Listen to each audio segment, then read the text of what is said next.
Owning a boat comes with a number of perks, like being able to fling your favorite fishing rod around. And here's another perk.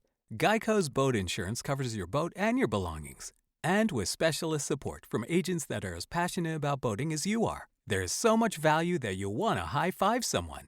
But not while you're holding your fishing rod. That's a prized possession. So hold on tight with both hands and keep it covered through boat insurance. Get more with Geico. This is Wheelbearings. I'm Dan Roth. And I'm Sam Abu-Al-Samid.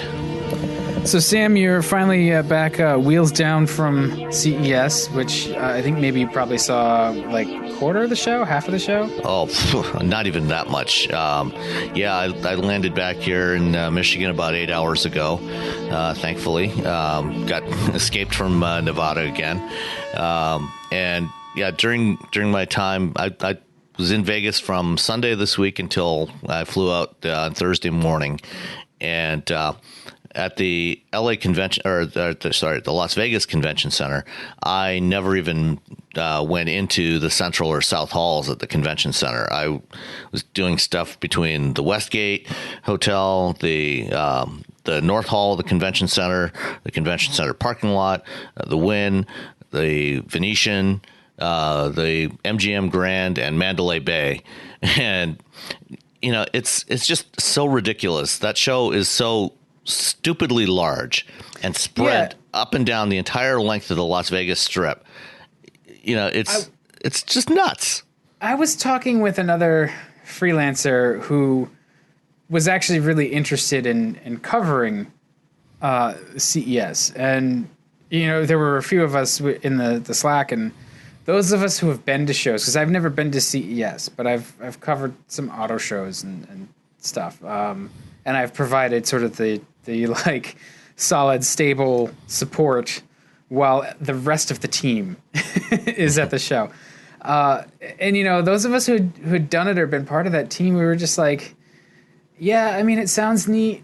It's not as cool as you think. Like, you should definitely try it and do it and have that experience, but like expect to be actually a little bit, I don't want to say underwhelmed, but just like it's not as cool when you go work it as it might be when you go and see it. If all you're doing is just going to just look around at stuff, that would be one thing. But actually, I mean, it's not like it's even open to the public anyway, because it's a trade show for retailers and vendors. So, it's not like you can just wander in off the street anyway. But even right. From that perspective, I can't imagine. It's the most vastly overrated experience, I think, in my life. Yeah, it was kind of like, I mean, it's almost exactly like SEMA. It's another giant industry-specific trade show. Mm-hmm. Only it covers a lot more industries. Besides automotive, there's also TVs and stereos and IoT and smart home stuff and healthcare. I mean, there's everything there. It's just, I think this year they were expecting something like 180,000 attendees. Yeah, I mean, looking through the coverage, all I see really is a whole lot of nonsense of like these. It's weird, and it was almost a Twitter meme too. Just like strange mashups of things in other things that should not be things. Yeah, Although I did see I went to the Showstoppers event on Tuesday night, and the Showstoppers is this sort of separate side event where they have like 100 vendors there, and the guys that organize this thing, they charge, I think, from like $5,000 to $15,000 to get a table at this 3-hour event, and then only media and analysts are allowed in to see it. And of the 100 or so vendors there, I would say probably 95 of them were things that were pretty useless. Right. And I mean, I know I'm cantankerous. I know that I've sort of grown into my curmudgeonliness. You were born curmudgeonly, Dan. I was, but I actually actively, I think, cultivate that side of the personality too. I mean, it's just looking at it, I'm just like, why would you want that? Why do you want voice-enabled everything. I don't want to talk to machines. It's so infuriating. I don't want to do it. It's slow. Give me a button. Like, and I honestly, first of all, I'm not interested in watching that much TV, series, streaming video, or anything, which is weird because, I mean, I make but Dan, ads. you know you want films. an 80-inch OLED TV that you can roll up and stick in a closet, right? I mean, that's cool. I actually, I mean, that's interesting, and I like that you can roll it up and store it. 80 inches is enormous. I don't have a place to view that unless I put it in my backyard and had the neighbors over. I don't like them enough to do that. It's just, I don't know. So we'll stick to, when we talk about CES, we'll stick to cars, and we should probably just start with the test ride that you took up and down the strip, right? Or where did it go? Yeah, well, since I've been at CES, been in Vegas for the last 4.5 days. 4 days too many. Yes, exactly. I didn't really have a chance to drive anything here at home since we talked about the Elantra GT last week. But I did get to ride around, and I spent a fair bit of time riding around in various cars with Lyft drivers. But the most interesting Lyft ride I had was actually with Aptiv, which is the company that was formerly known as Delphi and split off their powertrain technology group about a month ago. And that new company that consisted of all the powertrain business is now Delphi Technologies, and what's left over, which was all the automated driving and electrical and electronic architecture and wiring harnesses and services business, is now known as Aptiv. And Aptiv also, recently added to its business with its acquisition of nominees, a Boston-based startup, a couple of months ago. And so Aptiv's been developing automated driving systems for the last 3 or 4 years, and I've had a couple of chances to take demo rides in some of their earlier generation prototypes, which were based on Audi Q5s. And over the course of the past year, they've built a fleet of their latest generation prototypes, which I think now their new prototypes are based on BMW 5 Series sedans. And so they now have total their entire fleet, I think close to 100 cars in various locations, including in Singapore, where they've been doing a pilot test there along with Nutonomy since September of 2016. And this was their first real public test here in the U.S. And so what they, on Sunday afternoon, they had demo rides for media and analysts. And we got to sample what was going on during the show itself. For the first time, Aptiv was partnering with Lyft this week to offer rides in automated vehicles to show attendees. So if you had the Lyft app during the day between Tuesday and Friday, which is tomorrow as we record this, and you were near one of the locations that they were servicing, you could, and when you open the app, it would give you the option of, you might see the option of picking a self-driving ride. And if you tap that, it would pull up a list of 30 potential destinations you could go to. So they were basically covering all of the major hotels and convention centers where CES activities were going on. And before, basically they would pick up anybody that wanted to get a ride. And I got a chance to sample that on Sunday.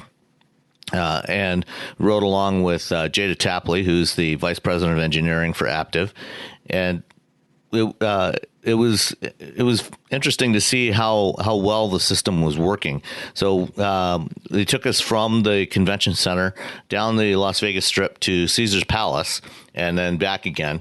And the car, had to navigate through, not only the streets, but also dealing with Las Vegas traffic. And Las Vegas traffic on the Strip is generally pretty bad anytime, but it's particularly bad during CES. And, so there's a lot of cars, a lot of pedestrians, and And if you've ever been in Vegas, there's all these trucks, these billboard trucks that run up and down the strip and the other streets, advertising for the various shows and other adult entertainment that you can find in Las Vegas if you are so inclined. Yeah. So, we got in. Tired. Yeah, we got in, went for our ride, and it was pretty much absolutely uneventful. The car just worked really well. It did. As with the other recent demos we've had with Waymo and GM and Cruise Automation, they had the screen in the front of the car. They had the display showing what the sensors were seeing around the car, and showing the path that was coming up. And then in the back seat, there was a second display which was showing the lift interface, which was, rather than showing what the sensors were seeing, it was showing sort of a rendered aerial view of the car and where it was going on the road. And that was what you would use for the when riders would get in the car. The initial screen there would be, there was a button on there to start the ride. And so you get in and tap the button, and then it would proceed to take you on your ride to wherever you were going. And it's interesting with the previous generation of prototypes. One of the things that what was then Delphi talked about was for their sensor system, they were using they were working heavily with Mobileye as well. And they were using a more camera-centric approach, really focusing on the vision sensors, but they also had radar and LiDAR on the car. And this time, when they built up this batch of cars, they wanted to do more work on the LiDAR part of it. And so they initially built them up with more LiDAR and radar sensors. So there was 9 LiDAR sensors on the car, all around the car, and 9 radar sensors around the car, as well as some cameras. And, they mapped the entire area around the Las Vegas Strip that they were going to be driving in, so they could locate. And they claimed they had 1 centimeter accuracy on their location of the car, so knowing exactly where it was in the lane and everything like that. And it worked really well. It was really smooth, no jerkiness to the control. It dealt fine with cars cutting in front of us, and all the usual nonsense that happens on the streets of Las Vegas. So what you experienced was basically a picture into what's sort of commonly described, right? Like as one of the benefits of automated driving. You don't have to worry about it. The car worries about it. Mm-hmm. But also, it's still a crowded traffic environment. Like, imagine if all of those cars were, 1 or 2 riders. It's sort of solo rides, not like a predetermined route like a bus or some other kind of public transportation. You're still going to have gridlock. It's just going to be automated gridlock. Yeah. Well, if what you have is a lot of automated vehicles instead of a lot of human-driven vehicles, then ideally, this is the theory. The theory goes, at least, that the vehicles will be more responsive and more predictable in their behavior than human drivers might be, because, as we know, human drivers are not always that predictable. No. Yeah. So, if you replace all the human drivers with automated vehicles, something that's not going to happen for a long time, the theory is that the cars would be, first of all, they'd be able to run closer together because, they have sensors, they can more accurately measure what the other vehicles around them are doing. And in the case of the Aptiv cars, they're also using vehicle-to-vehicle communications, and vehicle-to-infrastructure communications. So, even if the car in front of you is about to slow down, then you can slow down as well. So the intent is that everything should run more smoothly. And so even though you'll have the same number of vehicles on the road, hopefully you'll have fewer just random stops. Sure, I can see that. It might smooth some of the effects that we see now, like the backwards traveling wave that happens when you get people that get sudden solar glare or curves. That may change. My concern is that it actually doesn't reduce the amount of vehicles on the road. The amount of vehicles on the road stays the very same or actually increases because now you're opening up mobility to new groups of people who otherwise would have gotten around in some other more efficient way. I don't know. Well, no, actually, I mean, that is a very valid concern. And in fact, the likelihood is that, the combination of the fact that population is still growing and particularly urban populations are growing, more the percentage of the population living in cities is increasing and the overall population is going up. So there's more people that want to get around. And, with the ability for people to get around in cars that don't necessarily have the ability to drive, there almost certainly will be, at the very least, probably as many cars as we have today. At some point, it'll probably, once it gets efficient enough and we replace more and more of the human-driven vehicles and use mobility as a service, then the number probably will come down somewhat, although it probably won't come down to the degree that some people have predicted, reduce the car population by 70 or 80%. I don't think we'll ever get that low. No, I think that's insane, unless there's other very large, even cultural shifts. Like that's a change to the way of life as big as going from horses to automobiles. Absolutely. That's going to take a while. Yeah. So, what we're going to have is that, we're probably actually going to have more vehicle miles traveled, more passenger miles traveled, but it'll be done. You'll have, hopefully, if we do it right, hopefully there'll be less of, vehicle miles that are traveled, people just trolling around the block looking for a parking space or driving around, driving around empty with, like taxis driving around with nobody in them. Right. I mean, and honestly, if you run a taxi, you don't want a deadhead like that. You don't, if you have a trucking firm, you really don't want a deadhead. You want to be making money every time it's not on the road, like in both directions. So. Right. And that's something, one of the big themes of CES this year, we'll get to that later, is that whole area of, the business models around these vehicles.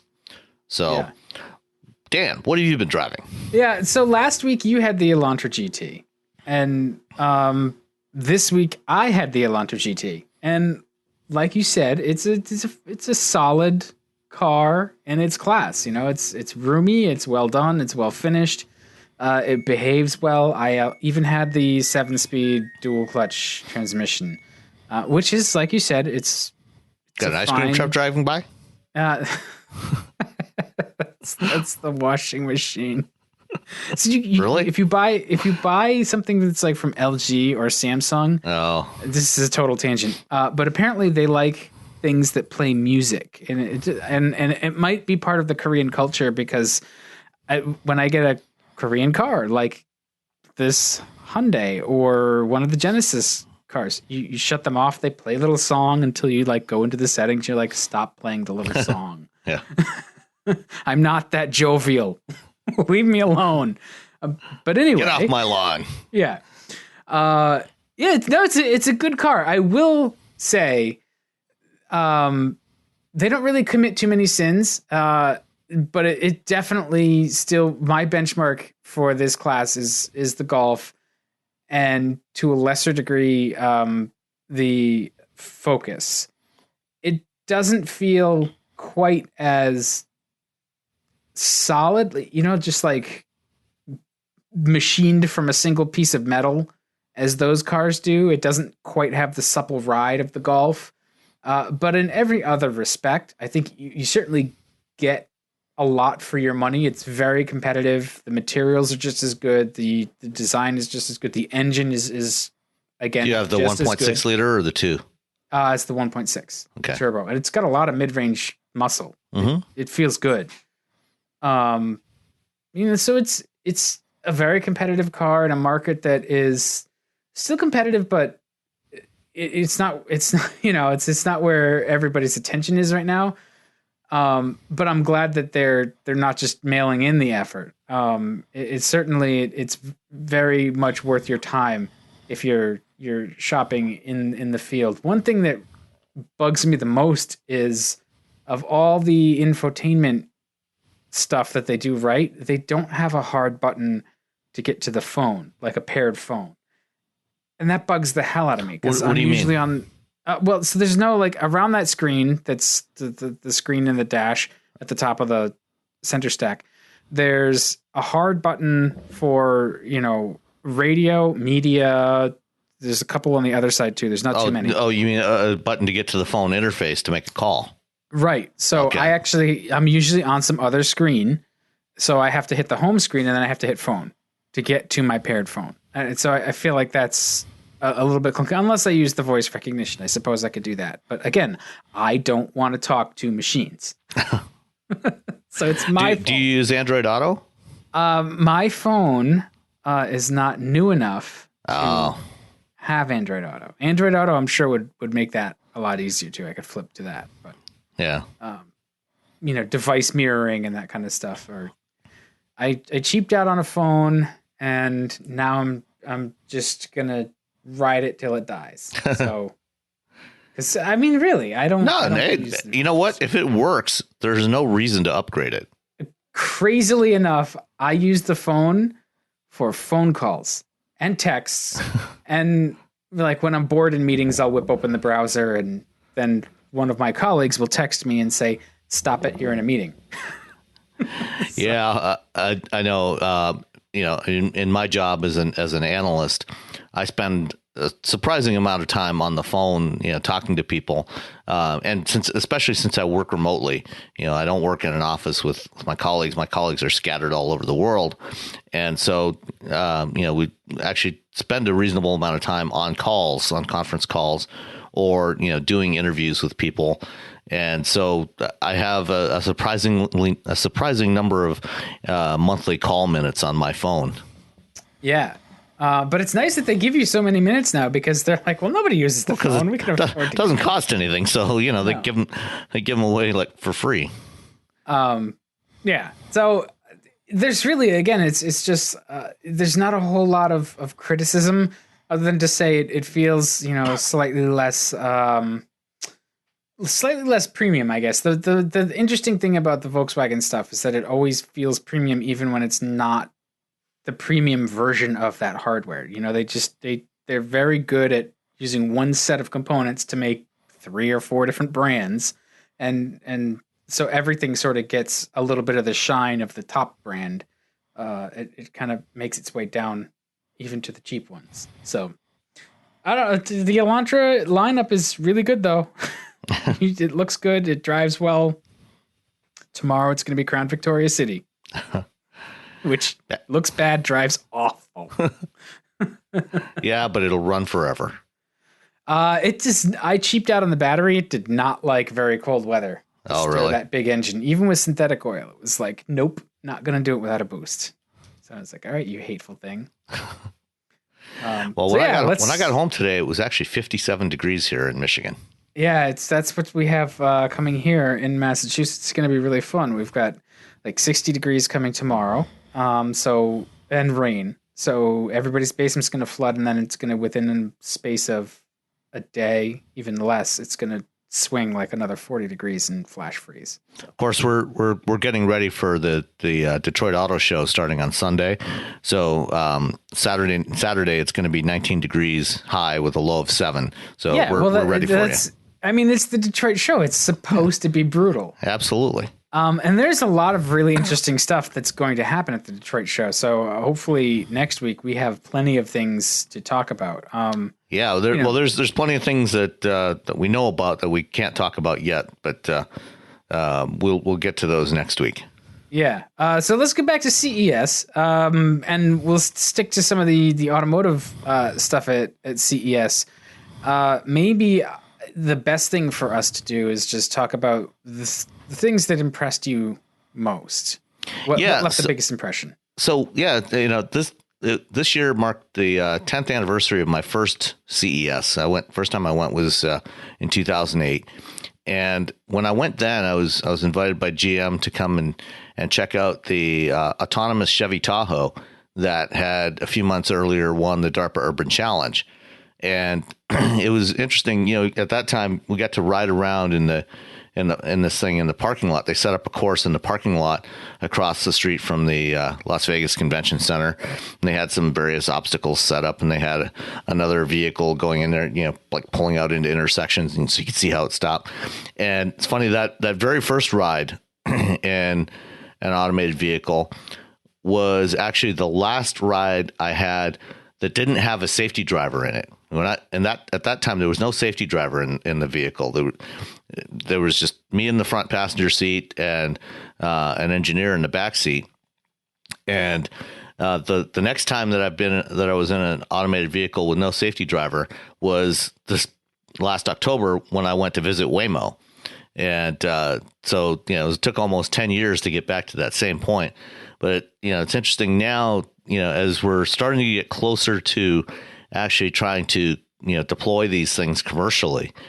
One of the big themes of the show from an automotive perspective this year was, okay, now we're going to put these things on the road. How are we going to make money from them?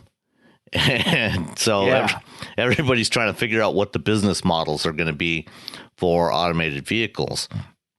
And one of the, is fascinating. Both Toyota and Ford did press conference, or actually Toyota did a press conference. And Ford did a keynote the following day, so Monday and Tuesday.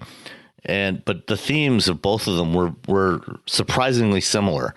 Both companies are in the process of developing platforms that will enable partners to be able to utilize these vehicles, so service provider partners, because the plan is that, or the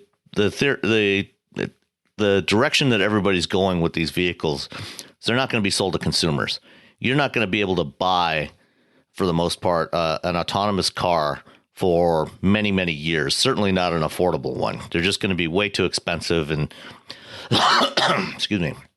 A lot of things going on. They need to be serviced and maintained properly. Get software updates and everything else. So manufacturers are planning to deploy them into fleets. And when you put a vehicle into some sort of commercial fleet service, if you want to make money at it, the vehicle's got to be in use all the time. You want minimal downtime. And so all these companies are now looking at, okay, how do we make sure that these vehicles can get used as many hours of the day as possible in applications that are going to generate revenue? And so Toyota announced what they called ePallet. And there was two components to this. One was this concept vehicle that they showed, the ePallet concept. And, this is basically a box on wheels with an electric powertrain. It comes in three sizes, small, medium, and large. And it's reconfigurable. And, in concept, in principle, it's a lot like some of the other vehicles we've seen, like the Navia Arma and the Local Motors Ollie. It's basically, kind of a shuttle vehicle that can go around autonomously.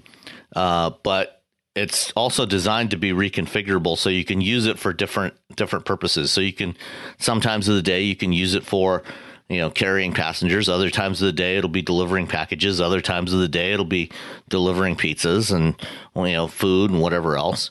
And so Toyota showed this concept, and they announced this ePallet Alliance, which is a partnership with Amazon and Pizza Hut and Didi, the Chinese ride-hailing company, and Uber.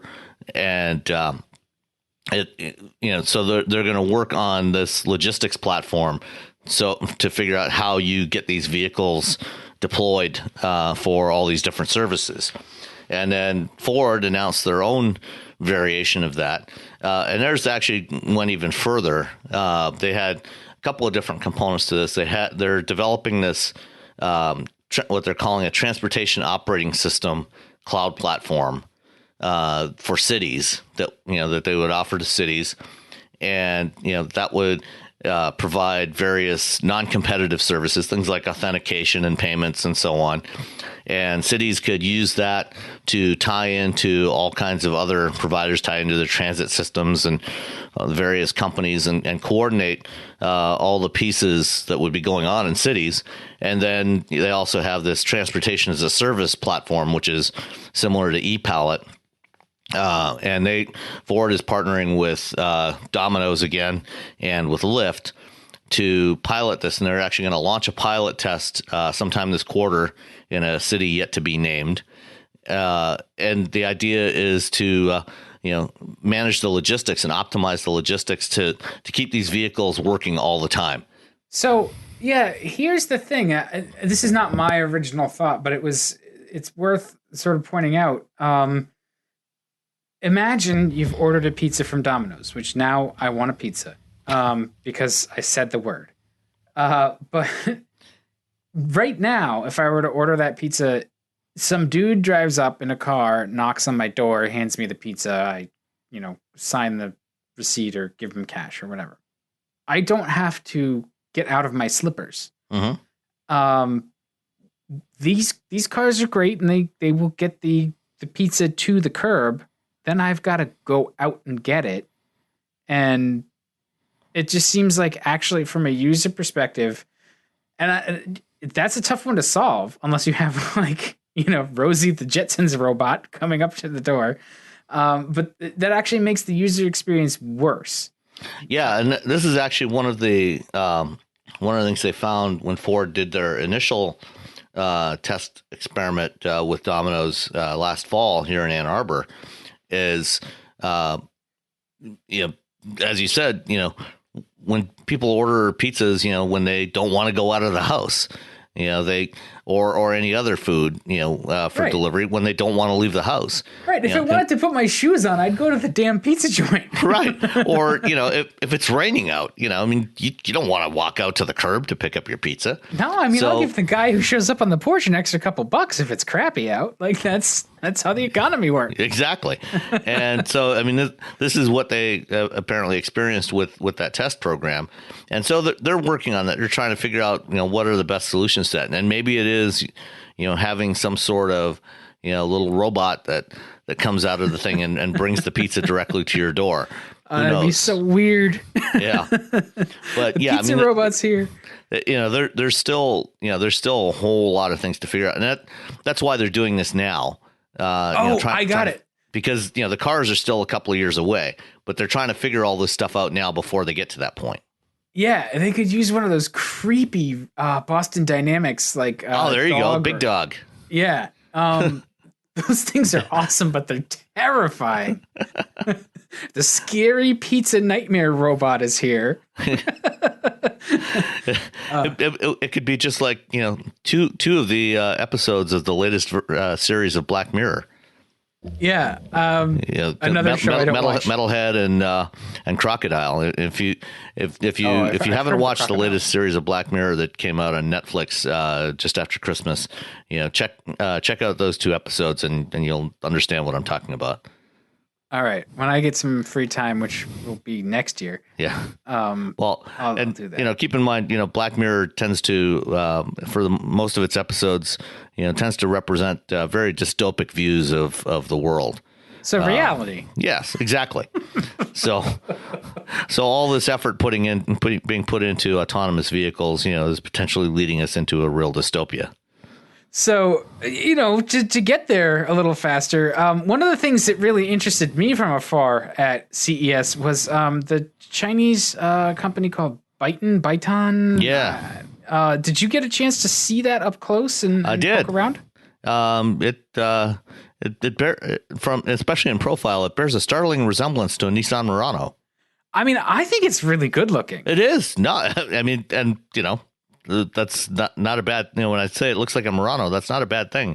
No, it's actually looked quite nice. I was quite impressed with the design. Whether or not they can actually build it, and do it profitably at $45,000 is an entirely separate question. But it certainly looks promising.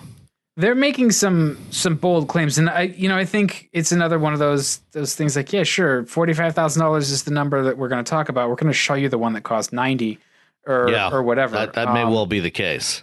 Yeah. And that's fine. Like every automaker, even the Ford and General Motors and Mercedes, like, the oldest car companies around, they do the same thing.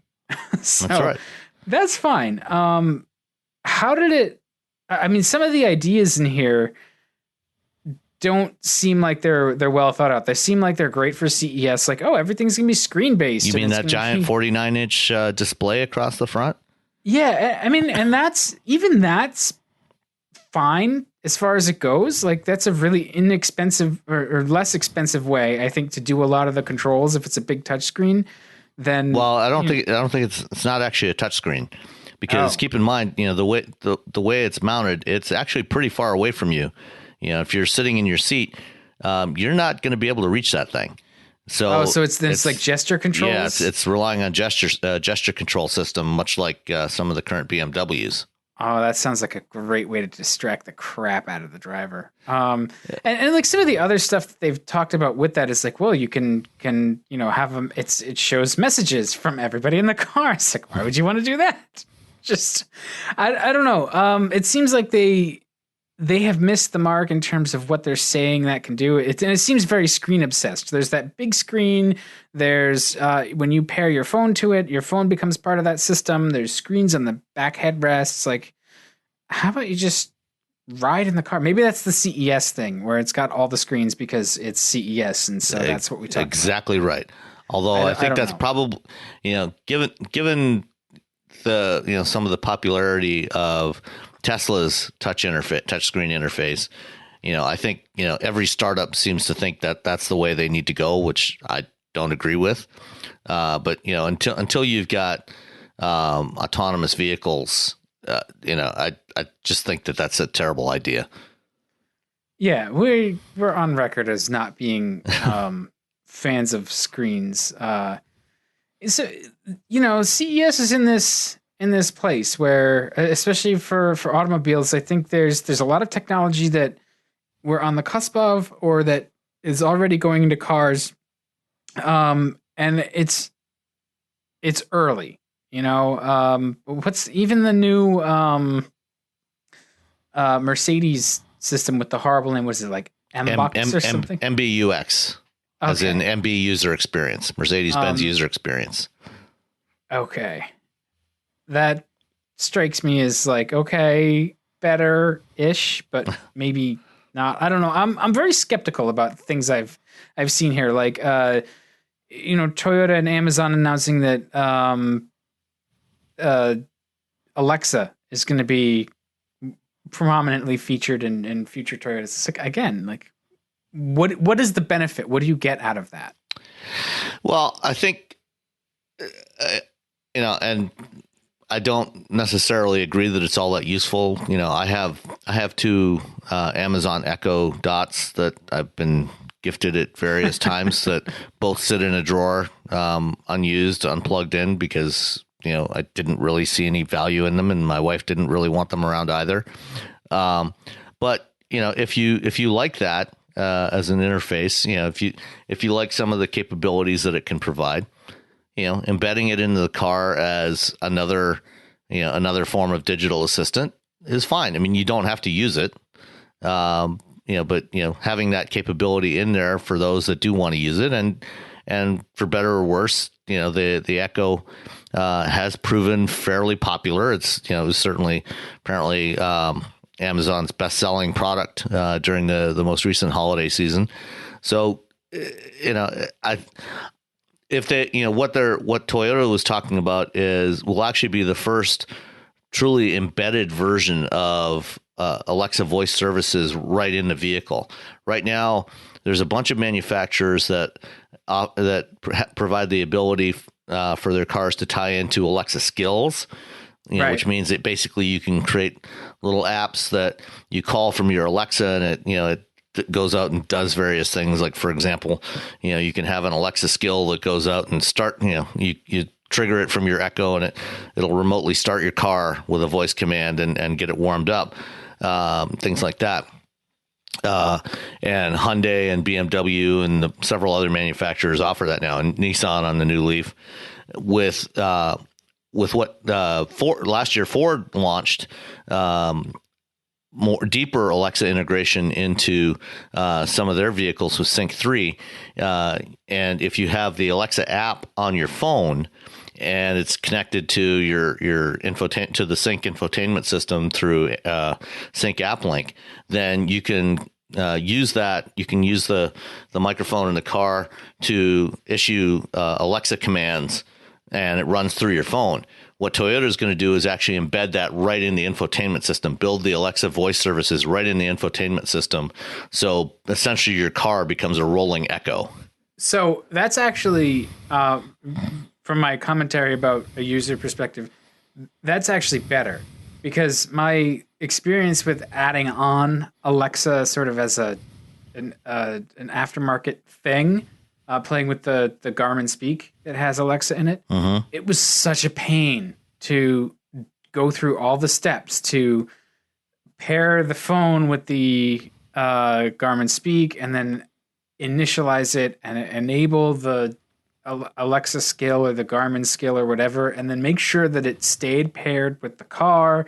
And then if I got a phone call, it would get all confused, like which speaker does it play from and stuff. So putting that kind of stuff into the car makes it much more seamless. So I get that. That makes more sense. And I guess if you do the things that you like from it, if you do use those commands, that's I can see the merit to that. Like it was neat to just be like, Alexa, do this, and it would do it, or at least try. I just didn't find a lot of things I wanted to ask the thing to do. So.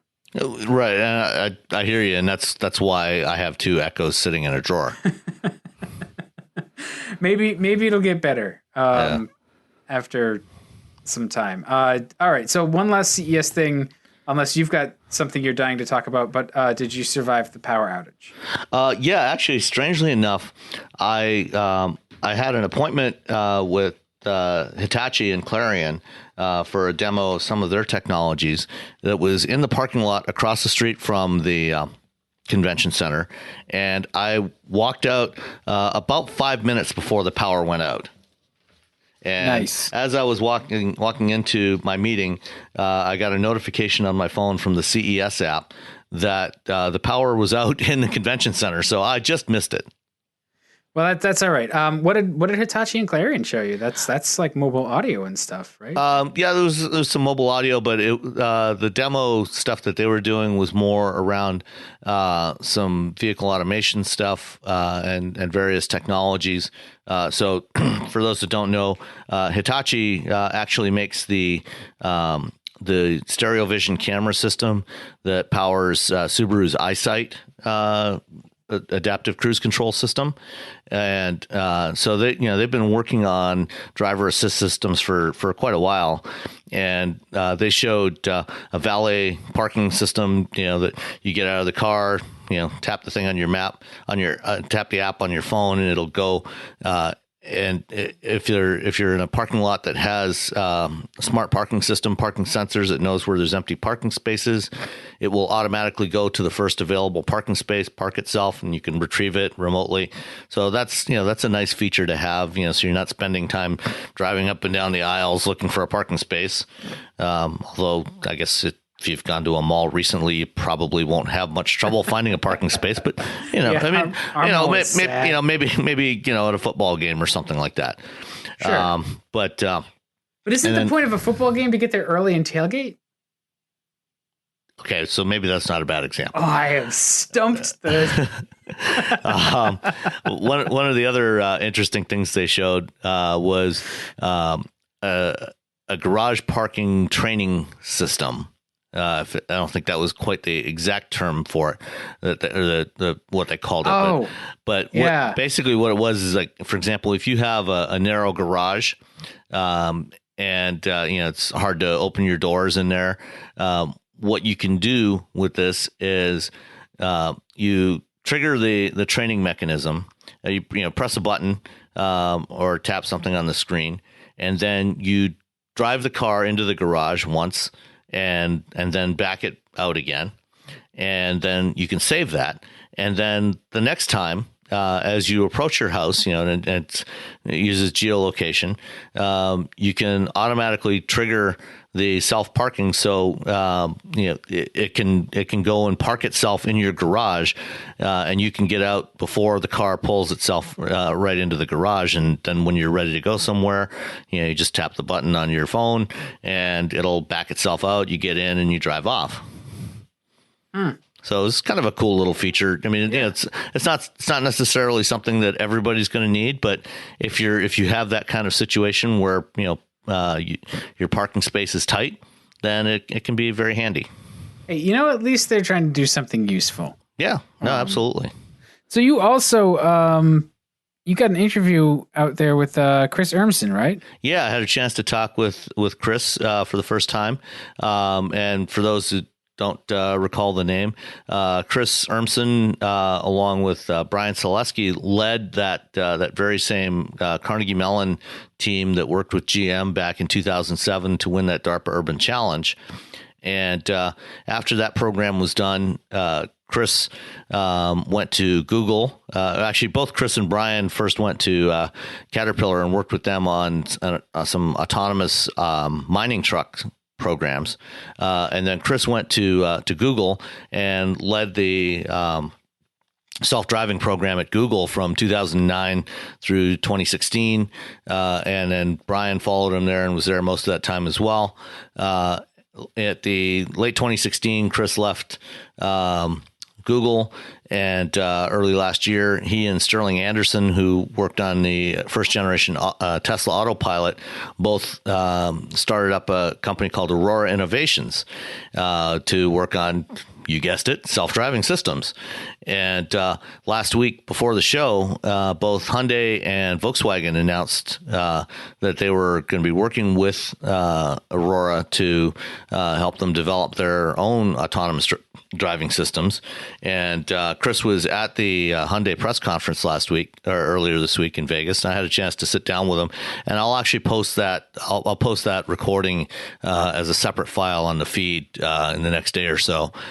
So look for that. It's about a 30-minute recording, and chatted about kind of what Aurora is doing and kind of what their strategy is. What their business is going to be in all of this. All right, cool. Well, let's jump to a little bit. I guess this is sort of pre-North American International Auto Show news.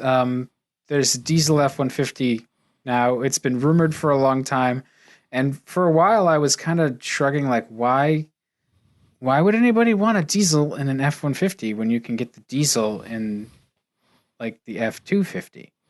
Yeah, but. I mean, I guess Ford sees a case for it, and so now it's here. There's a 3-liter Powerstroke diesel in the F-150. And yeah, I mean, Ram has done pretty well with the 3-liter diesel in the Ram 1500, and Ford happened to have an engine that they've been building and selling to Jaguar Land Rover for a number of years that Jaguar and Land Rover have been using in their vehicles. And so now it's going into the F-150 finally. Back almost 10 years ago, a couple of F-150 generations ago, Ford had actually announced plans to put a diesel in the F-150. It was supposed to go in there in 2010, and after the whole financial meltdown, that project got canceled. Although that was a 4.4 liter diesel V8, and that did end up going into Range Rovers in Europe anyway, but it never got used by any Ford brand vehicles. But now we've got a 3-liter V6 that's based on the same architecture that's going into the F-150.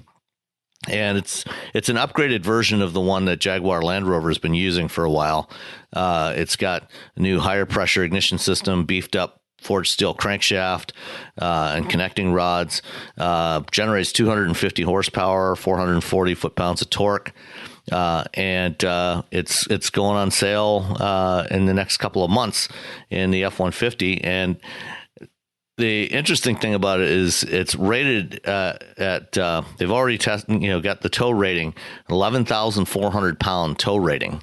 Yeah, that was part of what convinced me that, like, okay, that's actually useful. That's a pretty hefty tow rating for an F-150. Well, the 3.5 liter EcoBoost will do that as well. It's got about the same tow rating.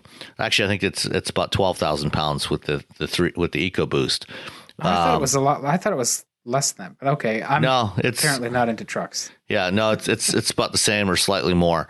But the thing is, the 3.5 liter EcoBoost is it's only rated at like 23 miles per gallon on the highway. Right, it's thirsty. Right, and well, I mean, compared to V8s, it does fine. But when you actually put it under load, if you're towing a heavy trailer, I mean, if you're towing an 11,000 pound trailer with that thing, the fuel economy drops pretty dramatically. Yeah, one of my favorite things about making a turbocharged vehicle work hard is, especially if you can do it at night, you get those things going with like long periods of being in boost, stop and look at the turbos. They're red hot. Yeah. It's awesome.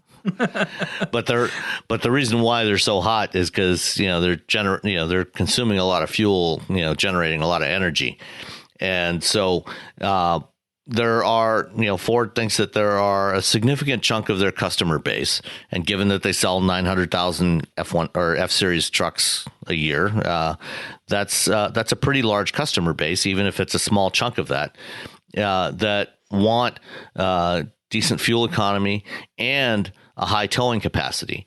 And so that's why they're offering them this diesel in the F-150. They're projecting that it's going to get highway fuel economy of 30 miles per gallon. And the drop in fuel economy, even when you're towing that 11,000 pound trailer, is going to be a lot less dramatic than it is with the EcoBoost engine. So, it's for a certain class of customers, that, maybe towing a horse trailer or something like that. But, don't necessarily want to step all the way up to a Super Duty.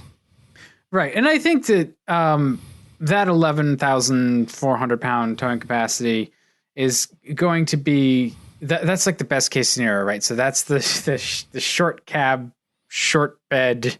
No, actually, 4x2, right? Or is it? No, the diesel for retail customers is only available in the Super Cab and Super Crew, and only in the Lariat and the Lariat trim and up. So Lariat, Platinum, and Limited.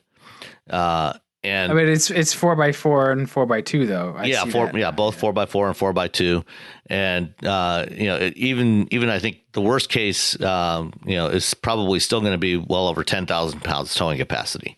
All right, so because that's one of the tricky things that they'll do is they'll mess with you. They'll be like, it has this awesome tow rating. Yeah. If you get like the total base model truck that nobody's ever going to buy. I think that tow rating is for a Super Crew, like a crew cab Lariat with I can't remember if it's the shorter bed or the longer bed. We'll have to check. They haven't given the full specs yet, so we'll see. But also the other thing too is fleet customers will be able to buy the diesel in the XLT trim level, which is what that's the most common trim level that fleet customers buy. Yeah, and I think they're going to actually see that's going to be popular because they know a thing or two about sort of where the customers are. So I'm sure they've done the math and figured out, like, what, some of these people who buy the Super Duty trucks, they're going to come down to the diesel F-150, and that's okay. Yeah. We'll also get some other people who wouldn't ever buy the F-250 or 350. We'll get them in the diesel F-150. And if they can figure out the profitability, if it's more profitable than the heavier duty trucks with their more expensive heavy duty components, then like, why do they care if they're cannibalizing from their own truck line? Right. And they're projecting roughly probably about 5% of F-150 customers are going to go for this diesel. And so, assuming that F-150 is about 2/3, so about 600,000 of those 900,000 F-Series, with the rest being Super Duties, then, that's about 30,000 trucks a year, which is a pretty decent number. I mean, that's a whole automaker worth of vehicles. Yeah. In some cases, several automakers worth. Yeah. But the other thing, too, is now that they've got this engine certified for the U.S. market for Ford vehicles, I think it's probably a pretty safe bet that we're going to see it show up in some other Ford and Lincoln vehicles, like the Expedition, the Navigator, maybe even the new Ranger. Yeah, I think that's a fantastic bet. I mean, when you're towing, especially if it's like recreational towing, right? You're not that fleet XLT customer. You are the person with the horse trailer or the boat or whatever. You want to take the family with you. You want to go on vacation, so you want to tow the boat or the RV, and so putting everybody in the new, Expedition is what you're going to want to do, not the F-150. So, yeah, I will see this in other stuff for sure. Absolutely. And I also I wouldn't be surprised if they end up replacing the old 3.2 liter 5-cylinder diesel that's in the Transits as well with this engine. Is that a Volvo engine? I don't think so, but it might be. Huh. But it's definitely an older design, so it'll probably get replaced by this one. Well, good for them. I mean, everybody who has continually said, build it, I will buy it. Now it's your chance, or you must put up or shut up. Exactly. Yeah. All right. So we've got, I think, a couple of other things if we think they're worth talking about. I actually talked to someone about the GM in-car shopping thing it was announced a while ago, but I rattled his cage and talked to somebody at the dealer level. And did we want to touch on North American Car and Truck? All right. Or we could leave that for next week when we actually know who the winners are. Yeah, why don't we leave that for next week? I don't want to bore everybody to death with our predictions. Those winners will be announced on Monday morning at the auto show. So. Yeah, and I'm sure it's not like, honestly, if you look at the field, you won't be terribly surprised. Well, I mean, who do you think is going to win? All right, I'm looking at the list. So we've got. If we said we weren't going to do this, but we're going to do it. What the hell? All right. So car of the year is Honda Accord, Kia Stinger, Toyota Camry. Utility of the year is Alfa Romeo Stelvio, Honda Odyssey, Volvo XC60. And truck of the year is Chevrolet Colorado ZR2, Ford Expedition, or Lincoln Navigator. So I think the Accord's going to win car of the year, although the Stinger may pull off an upset. All three of those are new. So yeah, that's why they're on the list. I mean, you're picking Accord. I think it's going to be the Stinger. Having talked to a bunch of jurors, I think it's going to be the Stinger. Okay. I mean, good. They're not dead yet. And I think the XC60 is going to be the utility of the year. I'm going with the Odyssey. Really? Yeah. First of all, the Odyssey is not a utility vehicle. That's a van. Yes, it has inherent utility. One last year. Yeah, I guess. Let's put it this way. Are the Expedition and Navigator trucks or utilities? No, those are trucks.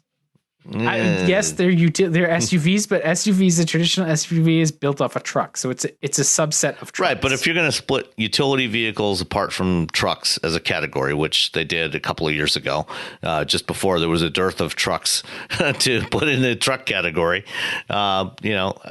I mean, I know I've talked to people on the jury, and the reason why they put them in there is because they're body on frame versus unibodies, but they're still utilities. Sure. Okay.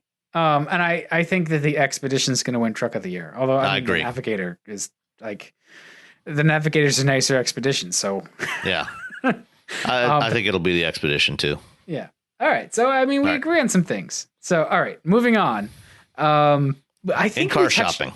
Yeah, we touched on this back when it was announced in the spring, I think, and just sort of rolled our eyes at what an awful idea it is. But basically, within, I think the CT6 is the only car that does this right now. there's a marketplace within whatever it's called. Within Q. Right. I always forget. I feel bad. Basically, you can press a button and do some useless things like make dinner reservations, because nobody ever thinks ahead before they get in the car to make dinner reservations, apparently. Or you can order, something from a fast food, a quick serve restaurant or something. So a bunch of different things. But basically, what it is like you've got buttons that are embedded in the system where you can get right at that functionality instead of messing with your phone. And that's all well and good. So the cynic in me says, this isn't really, again, it's not about the consumer experience. This is so GM can charge other companies to put their little button in their cars. And so I talked to somebody who works at a dealer, actually, a Cadillac dealer, and wanted to get his take on it. So let me read through his comments, and then I'll have you weigh in, Sam, on what you sort of think about it. His take is, it's insane that they're going to expect us to do this for a whole host of reasons. For those of your listeners that don't often deliver cars, and probably don't really ask for the experience of going through all the features of a new car, it's a damned long list. And especially with Cadillac, but also something to keep in mind is that this technology isn't going to be easily approachable even for tech-savvy buyers. And that's one of the things that I find personally is I'm no Luddite, and I use tech all the time. I get very frustrated at some of this stuff because it's such a pain in the ass. So he says, so while he's going over how to actually use the whole car that these people bought, which, Cadillac is not an unsophisticated car. It's got OnStar and all kinds of options within Q. Now he's got to set up my Cadillac or my MGMC or my Link, I guess, so it is other brands, on whatever phone they use, because the chances are they're not going to know how to actually use their phone all that well either. And it's got to get set up on the infotainment system. And then to use it, people are taking their eyes off the road just to do something with one button instead of making a phone call.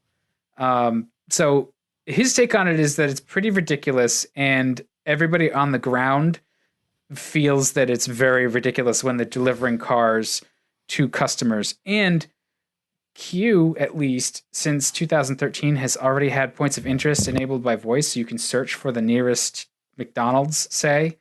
And it seems like it's really not the best implementation. Maybe once you get cars that are self-piloting, it might make more sense. But it ends up putting you on a legacy system, which all embedded systems are in cars, using a touchscreen as opposed to just a voice command on your phone. So that was his take on it. How would you feel about pressing the button for Dunkin', or I guess Timmy's, out where you are? Well, we have Dunkin's here as well. I mean, they're in fact down the road here is Dunkin' Donuts and a Tim Hortons pretty much across the road from each other. Excellent. Yeah, but they're both crap coffee, so I don't even bother. Anyway, as far as this, at the bottom line is that what you said at the beginning is right. I mean, this is ultimately about creating a new revenue stream for GM, and every automaker is going to do this. And one of the reasons why, when Jim Hackett, the CEO of Ford, gave his strategy update a few months ago, one of the things that he announced in there is that from 2019 onwards, 100% of Ford vehicles here in North America are going to be connected. They're going to have 4G LTE modems in there. There's a reason for that. I mean, they're not doing it out of the goodness of their heart. It's all about generating new revenue streams. And a big part of that is offering services that are based on the connectivity and the data in the vehicle. I mean, I did a research report on this last year, and we're looking, by the mid 2020s, these kinds of services are going to be worth at least several $1 billion a year. I find that appalling. Why? I funnily enough, for a guy who works in advertising, I hate being advertised to.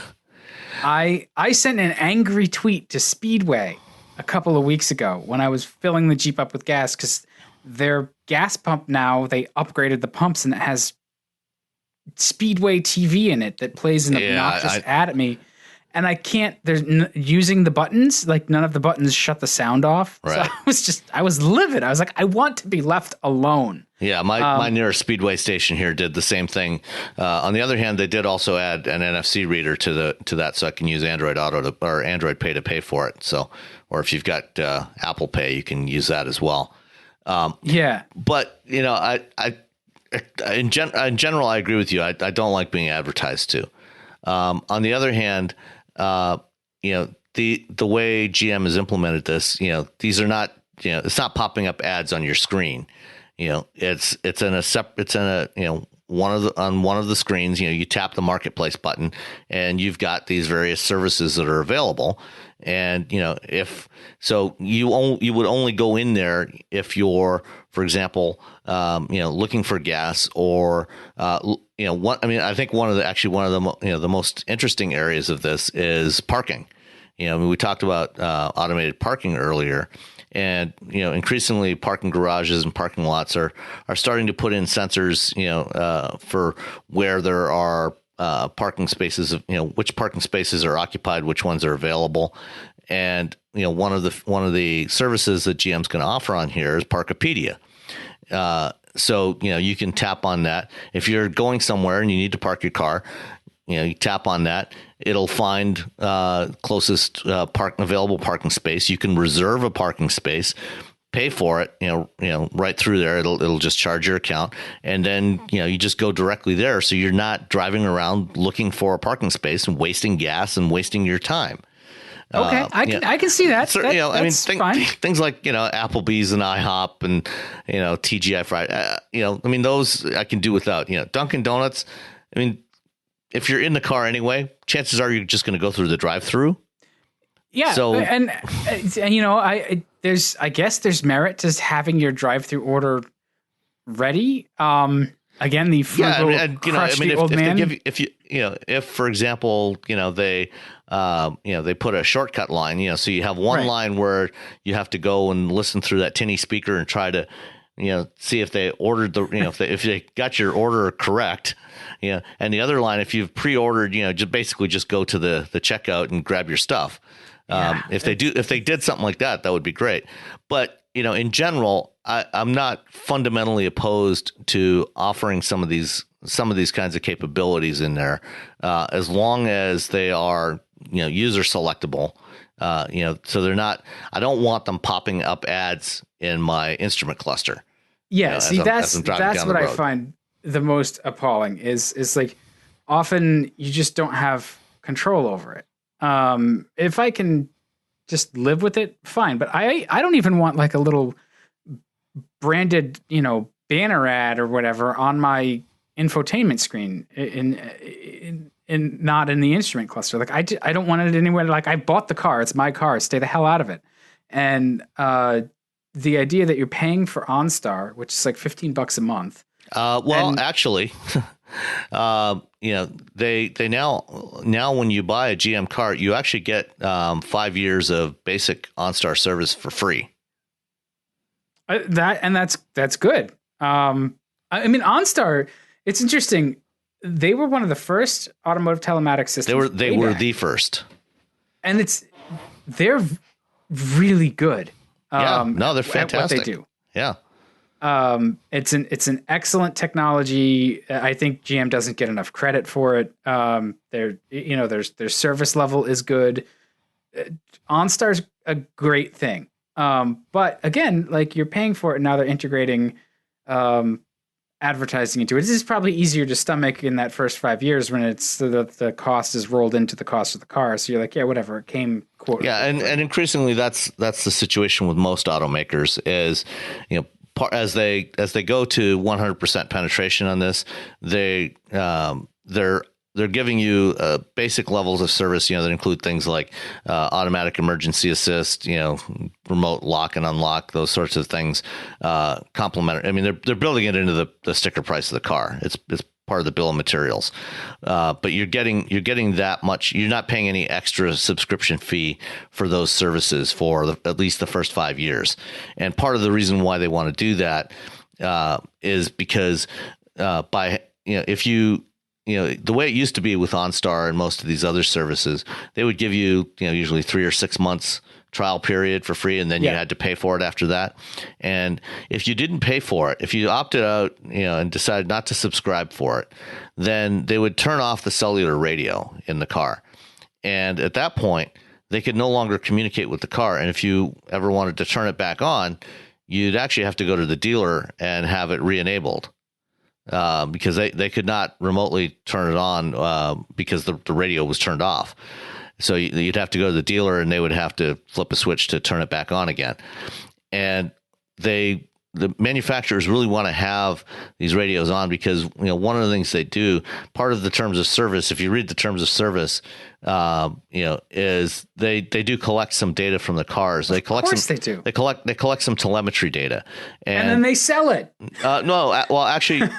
Well, there is some data that they will sell, but that's only with customer opt-in. So, like for example, some manufacturers are starting to do partnerships with insurance companies. So instead, a lot of insurance companies now you can get a free little OBD2 dongle that you plug into the car and record. It shares some of your driving data with the insurance company.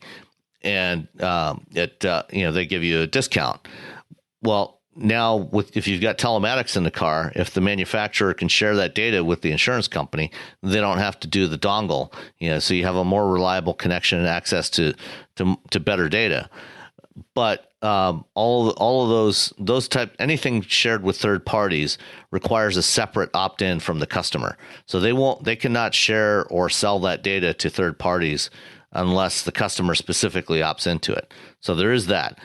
But internally, the manufacturer does collect some of that data. They say it's anonymized, to the degree that they can guarantee that. Hopefully it is. But it's, they use it for things like predictive diagnostics. They use it for product development purposes. So they want to get some data on how people are using vehicles.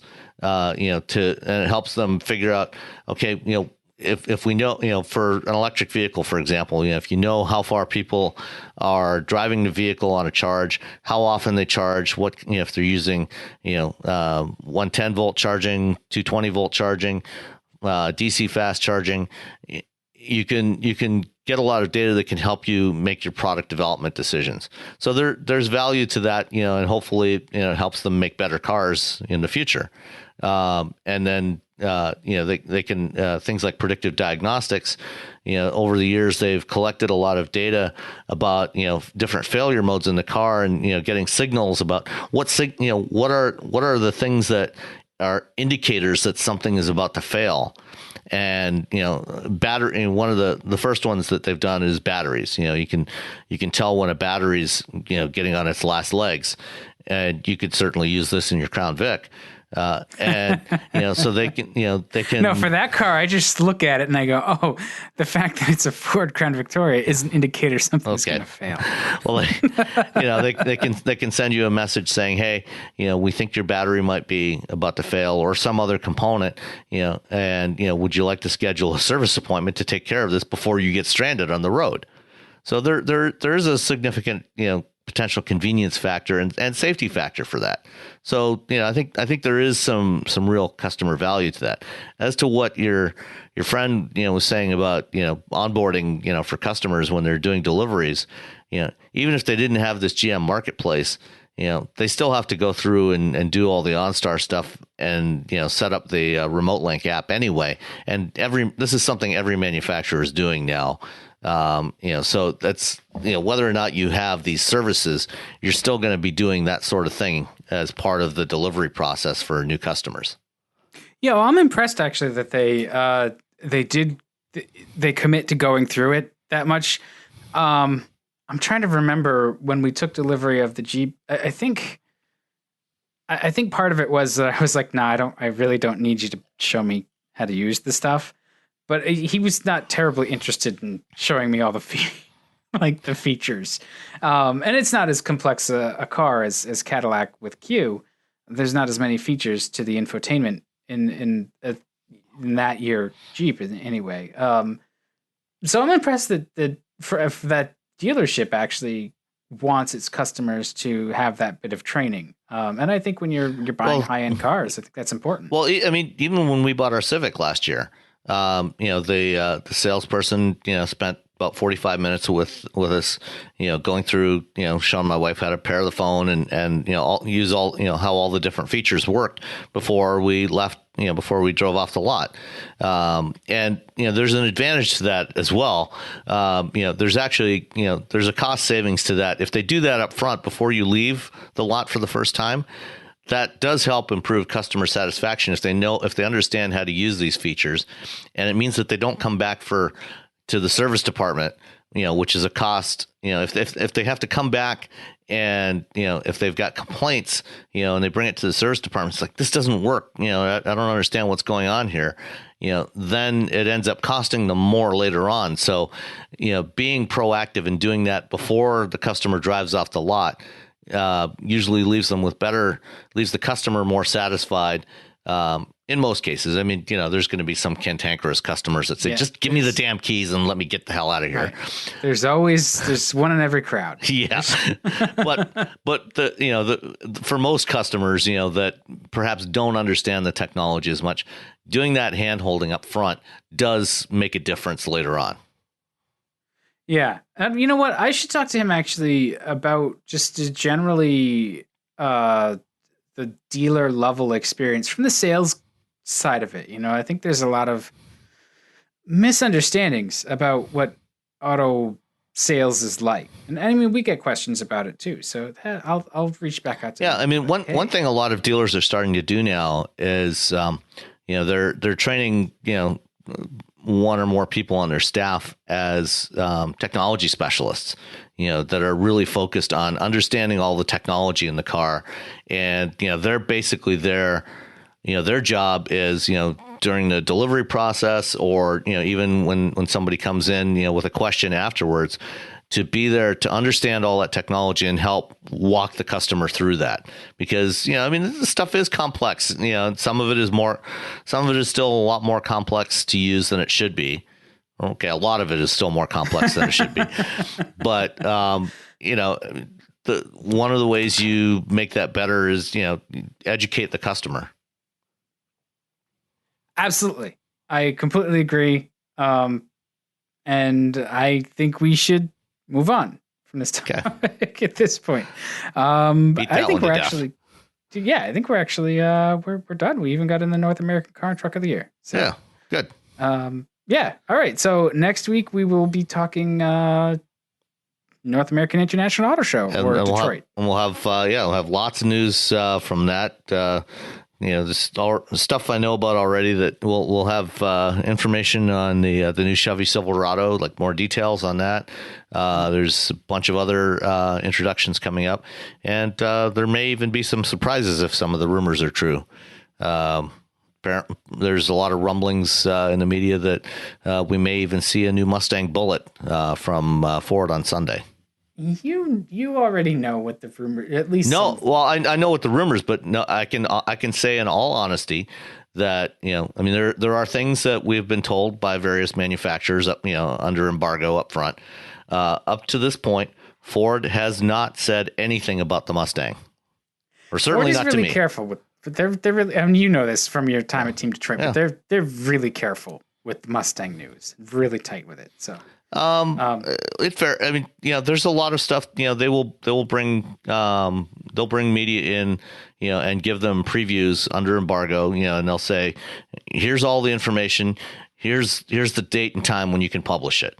So they give you some time to work on your stories and get them ready.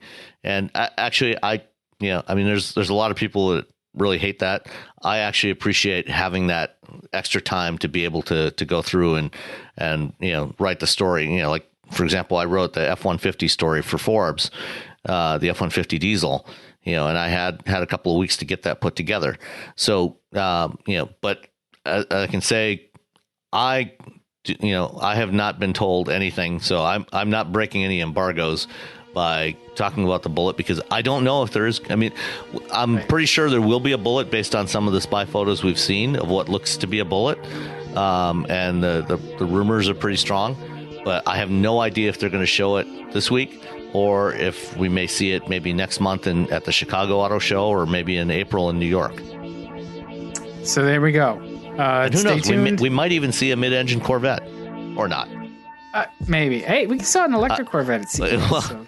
yeah, I bet if we actually do see the mid-engine Corvette, Don Sherman's probably just going to keel over.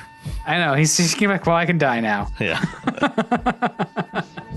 All right. Well, thanks for listening. We will catch everybody next week. All right. Bye.